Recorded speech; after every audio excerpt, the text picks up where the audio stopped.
إن الحمد لله نحمده ونستعينه ونستغفره ونعوذ بالله من شرور أنفسنا ومن سيئات أعمالنا من يهده الله فلا مضل له ومن يضلله فلا هادي له وأشهد أن لا إله إلا الله وحده لا شريك له وأشهد أن محمدا عبده ورسوله أما بعد فقد قال الله تعالى في القرآن العظيم والفرقان المجيد أعوذ بالله من الشيطان الرجيم يا أيها الذين آمنوا اتقوا الله حق تقاته ولا تموتن إلا وأنتم مسلمون يا أيها الناس اتقوا ربكم الذي خلقكم من نفس واحدة وخلق منها زوجها وبث منهما رجالا كثيرا ونساء واتقوا الله الذي تساءلون به والأرحام إن الله كان عليكم رقيبا يا أيها الذين آمنوا اتقوا الله وقولوا قولا سديدا يصلح لكم أعمالكم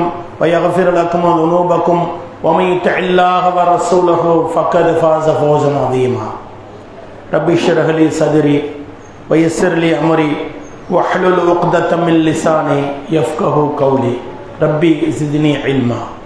அளவற்ற அருளாளனும் நிகரற்ற பேரன்புடையவனுமாகிய எல்லாம் அல்ல அல்லாஹ் ஜல்லஷானு தஆலாவின் நல்லடியார்களே, அல்லாஹ் ரப்புல் ஆலமீன் நம்மீது விதியாக ஆக்கியிருக்கின்ற சிறப்பு மிகுந்த ஜும்மாவுடைய வணக்கத்தை நிறைவு செய்ய வேண்டும் என்கிற ஒரே நோக்கத்தோடு நாம் எல்லாம் இங்கே வந்து குழுமியிருக்கிறோம்.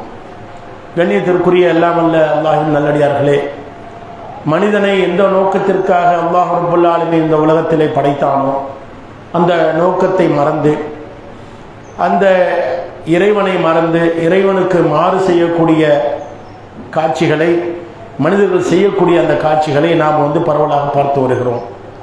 அதில் மிக முக்கியமாக இறைவனுக்கு நிகராக இறைவனுடைய படைப்புகளை, அதிலும் மிக முக்கியமாக நம்மை போன்ற சாதாரண மனிதர்களை இறைவனுக்கு நிகராக எண்ணி இறைவனுக்கு மாத்திரமே செய்ய வேண்டிய வணக்கத்தை அந்த மனிதர்களுக்கு செய்யக்கூடிய காட்சிகளிலெல்லாம் நாம் எல்லா நிலைகளிலும் எல்லா ஊர்களிலும் மிக அதிகமான அளவிலே காணக்கூடியவர்களாக இருக்கிறோம்.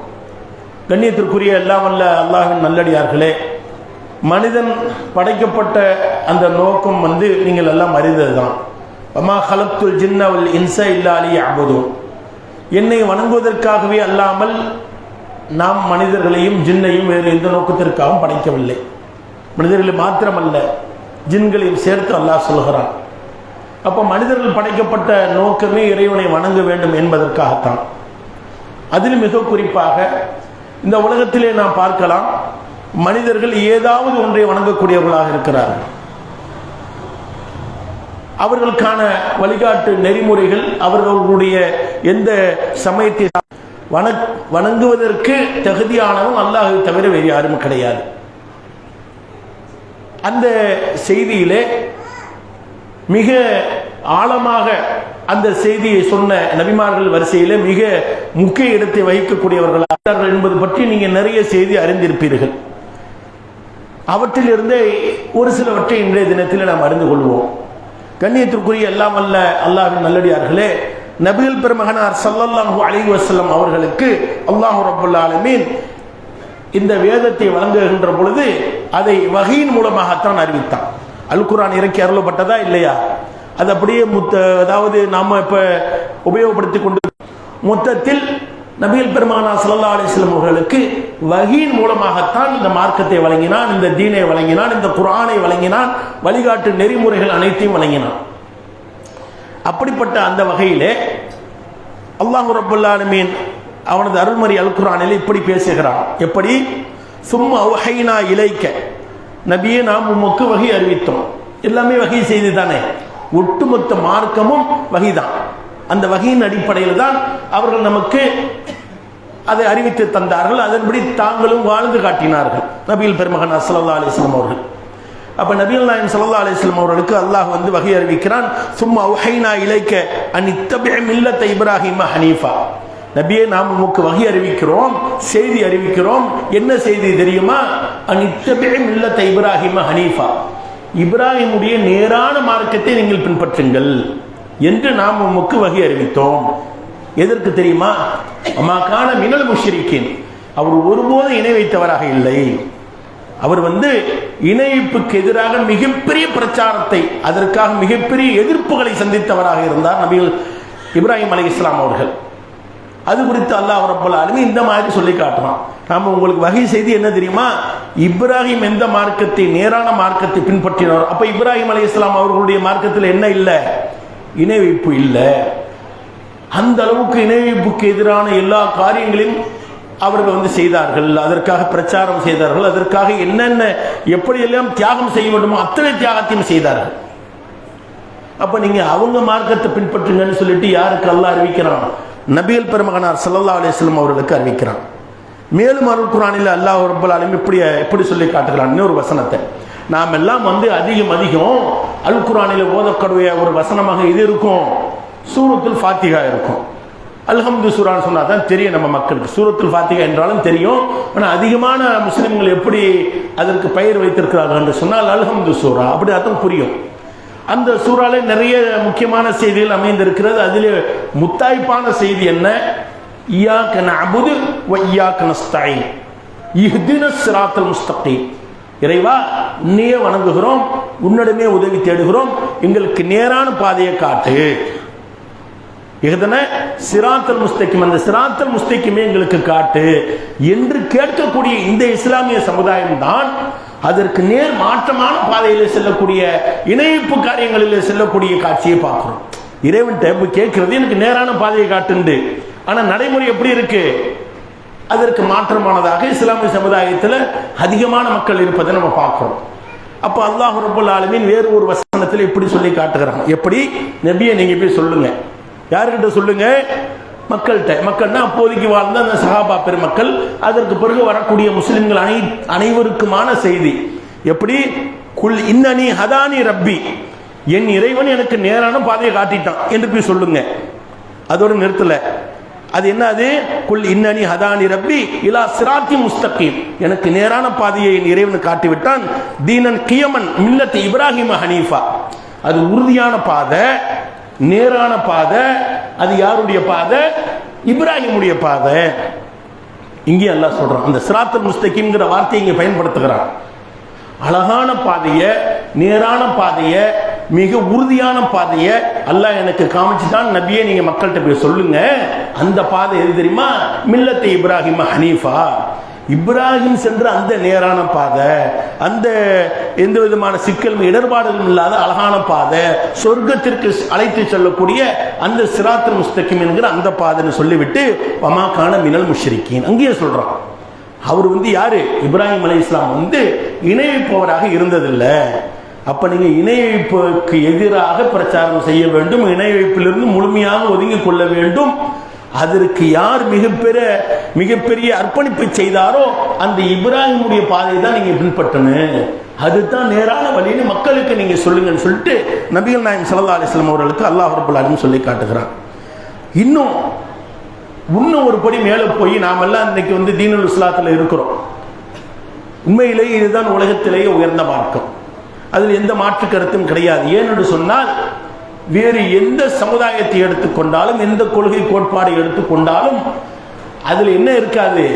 ஒரு மனிதன் பிறந்தது முதல் இறந்து அடக்கம் செய்யப்படும் வரையில் மாத்திரமல்லாமல் அவனுக்காக அவனுடைய உறவினர்கள், அவனுடைய வாரிசுகள், அவர்கள் வாழுகின்ற வரையிலும் அந்த மனிதனுக்காக பிரார்த்தனை செய்யக்கூடிய அந்த வழிமுறையும் கற்றுத்தரக்கூடிய மார்க்கமாக, அவன் இறந்த பிறகு கூட அவனுக்கான நல்ல அமல்களை அவனுடைய வாரிசுகள் செய்யக்கூடிய அளவுக்கு வழிகாட்டி சென்றிருக்கக்கூடிய, அதாவது வழிகாட்டுதலை அமைத்திருக்கக்கூடிய மார்க்கமாக இந்த மார்க்கம் இருக்கிறத நம்ம பார்க்கணும். இது போல நீங்க எங்கேயும் பார்க்க முடியாது. சில விஷயங்கள் சொல்லப்பட்டிருக்கும், ஒரு தத்துவார்த்தமா சொல்லப்பட்டு இருக்கும், அது வாழ்க்கைக்கு சில விஷயங்களுக்கு உபயோகப்படும். A to Z இருக்குதா? பிறப்பு முதல் இறப்பு வரை இருக்குதான்னு பார்த்தா இருக்காது. அப்ப பிறப்பு முதல் இறப்பு வரை வழிகாட்டு நெறிமுறைகள் அடங்கிய ஒரே மார்க்கம் இஸ்லாம் தான். வேற எங்கேயுமே நீங்க பார்க்க முடியாது. அந்த அளவுக்கு அல்லாஹ் ரப்பல் ஆலமீன் சொல்லி காட்டுகிறான். அந்த மார்க்கம் குறித்தே சொல்லி காட்டுகிறான். வமன் அஹ்ஸன தீனன் மிம்மன் அஸ்லம வஜ்ஹஹு லில்லாஹி வஹுவ முஹ்ஸின், அதாவது யார் தங்களுடைய முகத்தை முழுமையாக அல்லாஹ்வுக்காக பணியை செய்கிறார்களோ, நல்ல அறமும் செய்கிறார்களோ, அவர்கள் எப்படி இருப்பார்கள் தெரியுமா? வத்தபி மில்லத்தை இப்ராஹிம் ஹனீஃபா, அல்லாஹ்வுக்கு தன்னுடைய முகத்தை முழுமையாக பணியை செய்யக்கூடிய அந்த அவர்களுடைய இயல்பு எப்படி இருக்கும், அவர்களுடைய நடைமுறை எப்படி இருக்கும், அவர்களுடைய பழக்க வழக்கம் எப்படி இருக்கும், அவர்கள் எதை பின்பற்றுவார்கள் என்று சொன்னால் இப்ராஹிமுடைய அந்த பாதையை பின்பற்றுவார்கள் என்று சொன்னால் அந்த அளவுக்கு இந்த மார்க்கத்தினுடைய நெறிமுறைகளை மிக அழகான முறையில் மக்களுக்கு எடுத்து சொன்னார்கள். அப்படி என்னதான் செய்தார்கள் என்று நம்ம ஏராளமான செய்திகளை பார்த்தோம். சென்ற நாட்களில் நீங்க பார்த்திருப்பீர்கள். ஏன்னா இப்ராஹிம் அலைஹிஸ்ஸலாம் பத்தி தான் நிறைய பேசுவாங்க. இந்த மாசத்துல ஹஜ் மாசத்துல ஹஜ்ஜினுடைய கிரியைகளை எடுத்துக்கொண்டால் ஏறக்குறைய முழுவதுமாக இப்ராஹிம் அலைஹிஸ்ஸலாம் அவர்களுடைய அந்த வாழ்க்கையை அப்படியே பிரதிபலிப்பதாக இருப்பதை நம்ம பார்க்கலாம். எதற்கும் அஞ்சாதவர்களாக இருந்தார்கள் இப்ராஹிம் அலைஹிஸ்ஸலாம் அவர்கள். அவர்கள் வளர்ந்த அந்த சூழ்நிலையை அறிந்து கொண்டால் சுப்ஹானல்லாஹ் பெரிய ஆச்சரியமா இருக்கும். அவர்களுடைய தந்தை ஆசர் என்பவர் என்னவாக இருக்கிறார்? இணை வைப்பவராக மாத்திரமல்ல, இணை வைப்புக்குண்டான அந்த கருவிகளை அந்த சிலைகளை செய்யக்கூடிய சிற்பியாக இருக்கிறார். அவர் தான் சிலையே செய்கிறாரு, அவர் தான் கடவுள்களையே உருவாக்குகிறார். அப்படிப்பட்ட அந்த ஆசருக்கு மகனாக பிறந்த இப்ராஹிம் அலைஹிஸ்ஸலாம் அவர்கள் எப்படி அந்த ஏகத்துவத்தை எடுத்து சொன்னார்? எவ்வளவு சிரமப்பட்டிருப்பார்கள். நாம இன்னைக்கு எல்லாம் முஸ்லீமா தான் இருக்கிறோம். முஸ்லிம் மக்களுக்கு மத்தியிலே லா இலாஹ இல்லல்லாஹ் முஹம்மது ரசூலுல்லாஹ் என்று சொன்ன அந்த மக்களுக்கு மத்தியிலே நீங்கள் இணை வைக்காதீர்கள் என்று சொல்லும் பொழுது எவ்வளவு பெரிய இடையூறுகளை எல்லாம் நம்ம சந்திக்கிறோம், எவ்வளவு பெரிய மனக்கசப்புகளை சந்திக்கிறோம். எப்படிப்பட்ட ஊர் நீக்கத்தில் இன்னைக்கு அதை தாண்டி வந்தாச்சு அல்ஹம்துலில்லாஹ். ஏகப்பட்ட அதாவது மிக அதிகமான தூரம் வந்து விட்டோம். ஆரம்ப கட்டத்தில் எப்படி இருந்துச்சு, ஆனா இன்னைக்கும் கூட அந்த கசப்பு இருக்கத்தானே செய்கிறது. நாம போய் ஷிர்க்லேருந்து வெளியாகணும்னு சொன்னா ஆனா பேர் முஸ்லிம், அப்துல் காதர், அப்துல் ஜப்பார், அப்துல் ரஹீம் இப்படி இருக்கும். அல்லாஹ்வுடைய பெயரை வைத்திருப்பார்கள். அவர்களிடத்தில் சொல்லும் போதே நமக்கு எவ்வளவு சிரமத்தை மேற்கொள்கிறோம். ஆனால் அவர் சிலைகளை இறைவனை உருவாக்கக்கூடியவராக இருந்தார் ஆசர். அவரிடத்தில் எடுத்து சொல்கின்ற பொழுது எப்படிப்பட்ட சிரமங்களை சந்தித்திருப்பார்கள் என்று சிந்தித்து பாருங்க. அப்படித்தான் சொன்னார் அவர். நீ நிறைய செய்திகள் இருக்கு, சொல்வதற்கு நேரம் போதாது. அந்த இப்ராஹிம் அலைஹிஸ்ஸலாம் அவர்கள் எடுத்து சொல்கின்ற பொழுது ஒரு கட்டத்தில் என்ன சொல்கிறார்?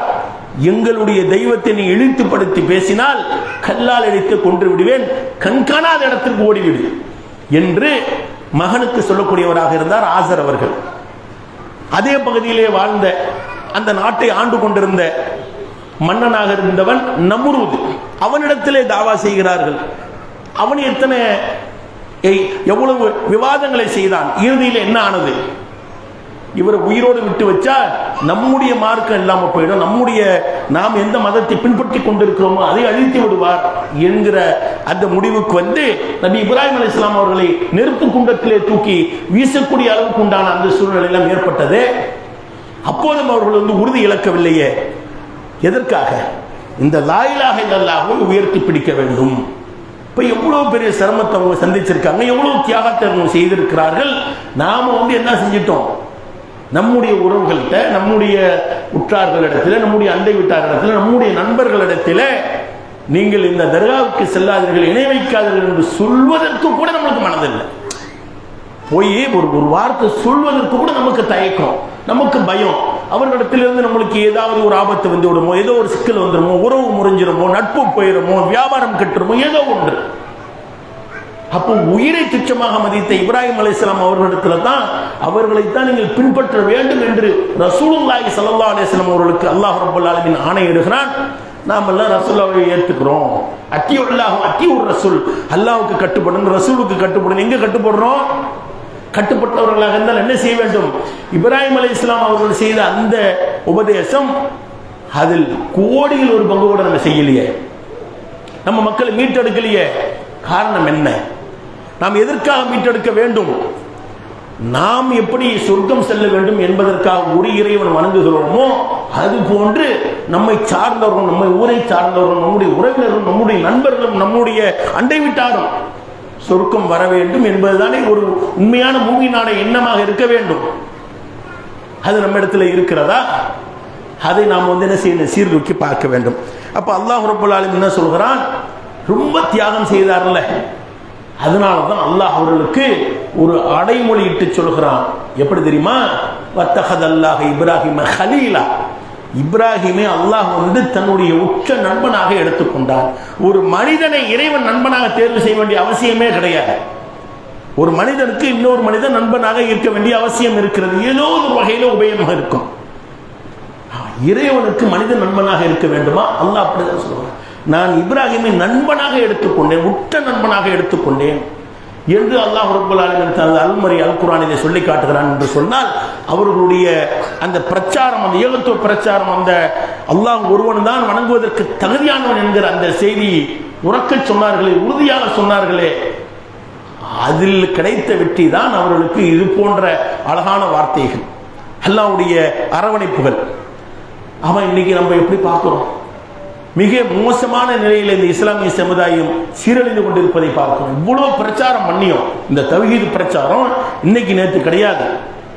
சுமார் 30-35 வருடங்களாக சொல்லப்பட்டு வருகிற 80லிருந்து ஆரம்பித்தது. 80, 82, 85 இது போன்ற காலங்கள்லேருந்து ஆரம்பிச்சு இன்னைக்கு பார்க்கிறோம். கிட்டத்தட்ட 35 வருஷம் 40 வருஷம் நெருங்குது. இருந்தும் கூட இன்னும் நாங்கள் தர்காக்கு செல்வதை மாற்றிக்கொள்ள மாட்டோம், நாங்கள் இன்ன பிற இணைப்பு காரியங்களிலிருந்து விலக மாட்டோம் என்று சொன்னால் அவர்களுக்கு இறைவனுடைய எச்சரிக்கை மிக கடுமையானதாக இருக்கிறது என்பதை நாம் அல் குர்ஆனின் வாயிலாக பார்க்கலாம். நபிகள் பெருமகனார் ஸல்லல்லாஹு அலைஹி வஸல்லம் அவர்களுடைய உபதேசத்தின் மூலமாக பார்க்கலாம். அல்லாஹ் ரப்பல் ஆலமீன் இந்த மார்க்கத்தை மக்களுக்கு சொல்வதற்காக ஆதிபிதா ஆதம் அலைஹிஸ்ஸலாம் அவர்கள் முதற்கொண்டு நபிகள் பெருமகனார் ஸல்லல்லாஹு அலைஹி வஸல்லம் அவர்கள் வரையிலும் ஏராளமான நபிமார்களை அனுப்பினானா? நபிகள் பெருமகனார் ஸல்லல்லாஹு அலைஹி வஸல்லம் சொல்கிறார்கள், யூத நசாராக்களை அல்லாஹ் சபிப்பானாக. அல்லாஹ் கவனிங்க, யூத நசாராக்களை லஅனல்லாஹு யஹூத வன் நசாரா, யூதர்களையும் நசாராக்களையும் அல்லாஹ் சபிப்பானாக. எதற்காக தெரியுமா? இத்தகது குபூர் அம்பியாயிஹிம் மசாஜித், நபிமார்கள், எந்த நபிமார்கள்? எனக்கு முன்வாழ்ந்த ரசூலுல்லாஹ் சொல்றாங்க, எனக்கு முன்வாழ்ந்த நபிமார்கள் இறந்த பிறகு அவர்களுடைய அந்த கபறுகளை, அந்த அடக்க ஸ்தலத்தை வணங்கும் ஸ்தலமாக, வணக்க ஸ்தலமாக, வழிபாட்டு ஸ்தலமாக ஆக்கி கொண்டார்களே. நல்லா யோசிச்சு பாருங்க. அவர்கள் யாரை எடுத்துக்கொண்டார்கள்? யூதர்களும் நசராக்களும் நபிமார்களை வணங்கினார்கள். நபிமார்களை வணங்குபவர்களுக்கே அல்லாஹ்வுடைய லானத் இறங்க வேண்டும் என்று சொன்னால் இன்னைக்கு யாருன்னே தெரியாத ஒரு இந்த இஸ்லாமிய சமுதாயம் நிற்குது. நபிமார்களை கூட வணங்கக்கூடாது, அவர்கள் இறந்து விட்டார்களே, ஆனால் அவர்கள் மனிதர்கள். நபிகள் நாயகம் ஸல்லல்லாஹு அலைஹி வஸல்லம் அவர்கள் குறித்து அல்லாஹ் சொல்றானா இல்லையா? அவர்கள் இறந்து விட்டார்கள். இன்னகும் மையத் வ இன்னக்கும் மையத், நீனும் மௌத்தா தான் போவே. உனக்கு முன்வாழ்ந்த சமுதாய அந்த நபிமார்களும் மரணித்தார்கள், நீனும் மௌத்தா தான் போவே என்று நபிகள் நாயகம் ஸல்லல்லாஹு அலைஹி வஸல்லம் அவர்கள் சொல்கிறானே. நித்திய ஜீவன் அல்லாஹ் ஒருவன் தான் என்று அல்லாஹ் ரப்பல் ஆலமீன் உறுதியாக சொல்கிறானே. அப்படிப்பட்ட அந்த செய்தியின் அடிப்படையில் நபிகள் பெருமகனார் ஸல்லல்லாஹு அலைஹி வஸல்லம் சொல்கிறார்கள், முன்வாழ்ந்த சமுதாய மக்கள் நபிமார்கள் இறந்து விட்டால் அவர்களுடைய அந்த அடக்க ஸ்தலத்தை வணக்க ஸ்தலமாக ஆக்கிக் கொள்கிறார்கள் என்று சொன்னார்களே. அவர்களின் மீது அல்லாஹ்வுடைய லானத் இறங்க வேண்டும் என்று நபிகள் நாயகம் ஸல்லல்லாஹு அலைஹி வஸல்லம் அவர்கள் பிரார்த்தனை செய்தார்கள். எப்போ பிரார்த்தனை செய்யறாங்க? மரண தருவாயிலே, மரண படுக்கையில கிடக்கிறார்கள் நபிகள் நாயகம் ஸல்லல்லாஹு அலைஹி வஸல்லம் அவர்கள். அப்போது கூட என்ன சொன்னார்கள்? இந்த யூத கிறிஸ்தவர்களை அல்லாஹ் சபிப்பானாக. ஏனென்று சொன்னால் நபிமார்களுடைய அந்த கபரை அவர்கள் வணங்க ஸ்தலமாக ஆக்கிவிட்டார்கள் என்று சொன்னார்களே. நபிமார்களுடைய கபரை வணங்குபவர்களுக்கு எப்படி என்று சொன்னால், ஷேக் இப்ராஹிம் ஜெயிலானி அவர்களை வணங்கக்கூடிய மக்களுடைய நிலை யோசிச்சு பாருங்க. ஷேக் இப்ராஹிம் ஜெயிலானி யாரு? நபியா? சஹாபியா? யார் அவரு? யாருக்காவது தெரியுமா? ஒருவேளை அவர் நல்லடியாராக இருந்தால் அல்லாஹ் அவருக்கு அருள் புரியும். அதுக்கு நம்மளுக்கு ஒன்று, அதனால ஒன்றும் பிரச்சனை இல்லை. நல்லடியாராக இருந்தால் அல்லது தீயடியாராக இருந்தால் யாராக இருந்தாலும் அவர் அடக்கம் செய்யப்பட்ட பிறகு அல்லாஹ் விசாரணைக்கு உட்படுத்துவான். உன்னுடைய இறைவன் யார்? அல்லாஹ். உன்னுடைய மார்க்கம் எது? இஸ்லாம். உன்னுடைய நபி எது? முஹம்மது ஸல்லல்லாஹு அலைஹி வஸல்லம். இது போன்ற கேள்விகள் எல்லாம் கேட்டு முடிக்கப்பட்ட பிறகு அவர் அதற்கு தகுந்த பதிலை சொல்லிவிட்டாரே, ஆனால் புது மாப்பிள்ளை போன்று உறங்குங்கள் என்று சொல்லப்படும். அதுவே சரியான பதிலை அவர் அளிக்கவில்லை என்றால் உடனடியாக அவருக்கு அங்கேயே வேதனை, அதாபுகள் ஆரம்பமாகிவிடும். ரெண்டு தான், யாரா இருந்தாலும். ஒட்டுமொத்த மனித சமுதாயத்துக்கு இதுதான் நிலை. அது ஷேக் இப்ராஹிம் ஜெயிலானியாக இருந்தாலும் சரி, அல்லது தீர்க்கமான் குடல் கல்வி பாபாவாக இருந்தாலும் சரி, யாரா இருந்தாலும் ஒரே நிலைமை தான். அப்ப அப்படி இருக்கின்ற பொழுது ரெண்டு தான். ஒன்று தூங்குறாரு, நல்லடியாராக இருந்தா அவர் அமைதியா தூங்குறாரு. அதுவே தீ அடியாராக, கெட்ட அடியாராக இருந்தார் என்ன செய்யறாரு? அதாபு செய்யப்படுறாரு. தூங்குற ஒட்டி நீங்க பிரார்த்தனை பண்ண முடியாது. அதாபு செய்யப்படுறவரும் அவரே தன்னை காப்பாற்றிக்க முடியாமல் இருக்கக்கூடிய சூழ்நிலையில் அவர்கிட்ட நீங்க போய் பிரார்த்தனை பண்ண முடியாது, துவா செய்ய முடியாது, வேண்டுதலை போய் செய்ய முடியாது. அது எவ்வளவு பெரிய ஒரு பாதகமான செயல் இந்த மக்கள் சர்வ சாதாரணமாக செய்து கொண்டிருக்கிறார்கள். அல்லாஹ் ரப்பல் ஆலமீன் அவர்களை காப்பாற்ற வேண்டும். அவர்கள் காப்பாற்றப்பட வேண்டும் என்று சொன்னால் நாம் அதற்கான அந்த முன்முயற்சியை செய்ய வேண்டும், அந்த தாவாவை நாம் செய்ய வேண்டும். இணை வைப்பிலிருந்தும் முற்றிலுமாக அந்த சமுதாயம் விடுபட்டு சொர்க்கம் செல்வதற்கான அந்த வழிவகைகளை செய்யக்கூடியவர்களாக நாமும் ஆக வேண்டும். அல்லாஹ் ரப்பல் ஆலமீன் சொல்லி காட்டுகிறான்.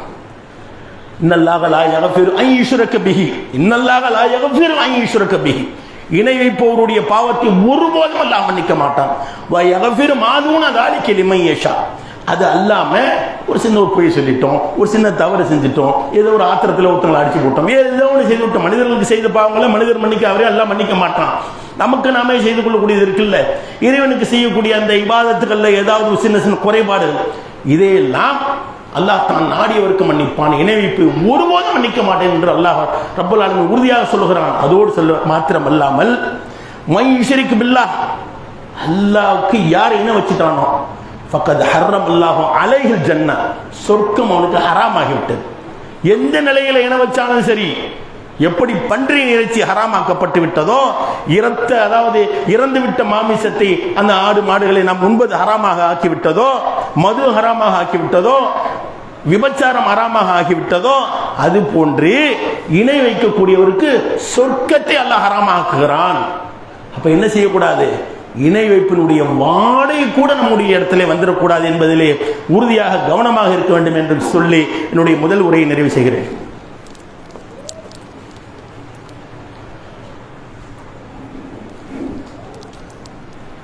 அல்ஹம்துலில்லாஹ் ரப்பில் ஆலமீன், ஸலாத்து வஸ்ஸலாமு அலா ரசூலில் கரீம், அம்மா பஅத்.